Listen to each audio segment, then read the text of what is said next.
अगर कोर का core type structure किसी भी ट्रांसफार्मर में यूज़ किया जाता है तो जो ट्रांसफार्मर होता है उसको हम लोग बोलते हैं कोर टाइप ट्रांसफार्मर। कोर का शेल टाइप स्ट्रक्चर अगर किसी भी ट्रांसफार्मर में यूज़ किया जा रहा है तो जो ट्रांसफार्मर है उसको हम लोग बेसिकली बोलेंगे शेल टाइप ट्रांसफार्मर। हमने बात किया है कोर टाइप स्ट्रक्चर के बारे में, शेल टाइप स्ट्रक्चर के बारे में। तभी हम लोग बात करने वाले कोर टाइप ट्रांसफार्मर और जो शेल टाइप ट्रांसफार्मर है दोनों के बीच में डिफरेंसेस के बारे में बात करेंगे।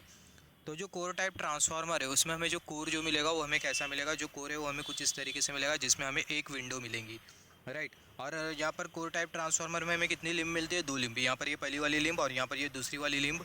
और हमें योग कितना मिलता है, हमें दो योग मिलता है। यहाँ पर ये ऊपर ये पहला वाला योग और यहाँ पर ये दूसरा वाला योग, राइट।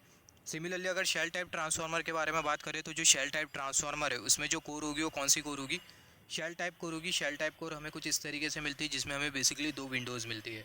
यहाँ पर ये पहली वाली विंडो और यहाँ पर ये दूसरी वाली विंडो। और हमें यहाँ पर लिम्ब कितनी दिखाई दे रही है, तीन लिम्ब दिखाई दे रही है। यहाँ पर ये वाली जो लिम्ब है इसको हम लोग बोलेंगे सेंट्रल लिम्ब, ये वाली लिम्ब को आउटर लिम्ब बोलेंगे। और सिमिलरली ये वाली जो लिम्ब है इसको भी हम लोग बेसिकली बोलेंगे आउटर लिम्ब।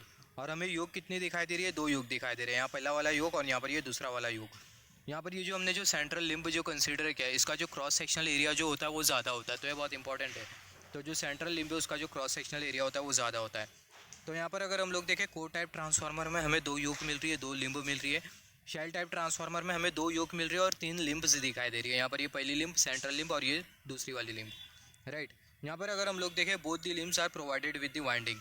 यहाँ पर अगर हम लोग देखें कोर टाइप ट्रांसफार्मर में दोनों जो लिम्ब है इसको हमने किससे प्रोवाइड किया, वाइंडिंग से प्रोवाइड किया है, राइट। मगर शेल टाइप ट्रांसफार्मर में जो सेंट्रल लिम्ब होती है उसी को ही हम लोग सिर्फ और सिर्फ वाइंडिंग प्रोवाइड करते हैं।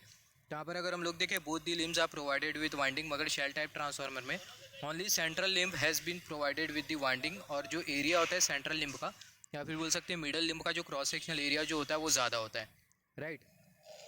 सिमिलरली अगर हम लोग देखें core type transformer is a series magnetic circuit. जो कोर टाइप ट्रांसफार्मर है वो एक तरीके से सीरीज मैग्नेटिक सर्किट है। और जो शेल टाइप ट्रांसफार्मर है वो कौन सी मैग्नेटिक सर्किट है, पैरेलल मैग्नेटिक सर्किट है, राइट।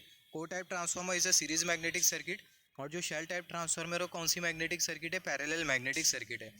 यहाँ पर अगर हम लोग देखें कोर टाइप ट्रांसफार्मर के केस में जो वाइंडिंग है वो कोर को सराउंड करके रखी है, राइट। यहाँ पर ये जो वाइंडिंग है हमने कोर के ऊपर बांधा है तो हम लोग बोल सकते हैं कोर टाइप ट्रांसफार्मर में जो वाइंडिंग होती है वो कोर को सराउंड करके रखती है। यहाँ पर अगर हम लोग देखें वाइंडिंग सराउंड्स कोर या फिर बोल सकते हैं वाइंडिंग कवर कोर।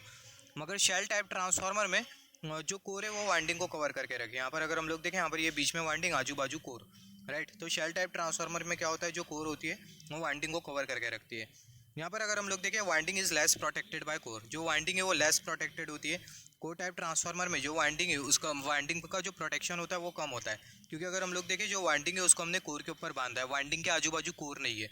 मगर शेल टाइप ट्रांसफार्मर के केस में जो वाइंडिंग है उसके आजू बाजू कोर है। तो शेल टाइप ट्रांसफार्मर में जो वाइंडिंग है वो ज़्यादा प्रोटेक्टेड होती है, मगर कोर टाइप ट्रांसफार्मर में जो वाइंडिंग होती है वो कम प्रोटेक्टेड होती है, राइट। तो यहाँ पर अगर हम लोग देखें winding are less protected by core और यहाँ पर शेल टाइप ट्रांसफार्मर में जो वाइंडिंग होती है वो ज़्यादा प्रोटेक्टेड होती है, किससे, कोर से। यहाँ पर अगर हम लोग देखें कोर टाइप ट्रांसफार्मर में जो पावर ट्रांसफर कैपेबिलिटी होती है वो कम होती है, क्योंकि अगर हम लोग देखें जो लीकेज फ्लक्स होती है वो ज़्यादा होती है। और जो पावर ट्रांसफ़र कैपेबिलिटी होती है शेल टाइप ट्रांसफार्मर में वो ज़्यादा होती है, क्योंकि शेल टाइप ट्रांसफार्मर में जो लीकेज फ्लक्स होती है वो कम होती है, राइट। यहाँ पर अगर हम लोग देखें जो कोर टाइप ट्रांसफार्मर है उसमें जो इंसुलेटिंग मटेरियल की जो रिक्वायरमेंट होती है वो कम होती है, require less amount of insulating material. मगर जो शेल टाइप ट्रांसफार्मर है उसमें जो इंसुलेटिंग मटेरियल की जो रिक्वायरमेंट होती है वो ज़्यादा होती है। यहाँ पर अगर हम लोग देखें require more amount of insulating material. Similarly जो कोर टाइप ट्रांसफार्मर होता है वो हाई वोल्टेज और लो केवीए रेटिंग के लिए होता है। कोर टाइप ट्रांसफार्मर लो केवीए रेटिंग के लिए होता है और जो शेल टाइप ट्रांसफार्मर है वो हाई केवीए रेटिंग के लिए और लो वोल्टेज के लिए होता है, तो ये बहुत इंपॉर्टेंट है। सिमिलरली अगर हम लोग देखें सिमिलरली अगर हम लोग देखें just wait for a second, next difference के बारे में बात करें दोनों के बीच में। Core type transformer, shell type transformer. Core type transformer का जो कंस्ट्रक्शन है वो बहुत हद तक के हमें आसान दिखाई दे रहा था, राइट। तो जो कोर टाइप ट्रांसफार्मर है उसका जो कंस्ट्रक्शन होता है वो सिंपल होता है, मगर जो शेल टाइप ट्रांसफार्मर है उसका जो कंस्ट्रक्शन होता है वो थोड़ा कॉम्प्लेक्स होता है। और जो कोर टाइप ट्रांसफार्मर है उसका कंस्ट्रक्शन सिंपल है, इसका मतलब जो कोर टाइप ट्रांसफार्मर है वो रिपेयरिंग में आसान होता है। मगर जो शेल टाइप ट्रांसफार्मर है उसका जो कंस्ट्रक्शन है वो थोड़ा कॉम्प्लेक्स है, जिसकी वजह से जो शेल टाइप ट्रांसफार्मर है उसकी जो रिपेयरिंग होती है वो थोड़ी डिफिकल्ट होती है। अगर रिपेयरिंग अगर डिफिकल्ट होती है तो ऑब्वियसली जो मैन्युफैक्चरिंग होगी वो भी डिफिकल्ट होगी। तो जो कोर टाइप ट्रांसफार्मर है उसकी जो मैन्युफैक्चरिंग होती है वो आसान होती है, मगर जो शेल टाइप ट्रांसफार्मर है उसकी जो मैन्युफैक्चरिंग या फिर बोल सकते हैं उसका जो कंस्ट्रक्शन होता है थोड़ा डिफिकल्ट होता है।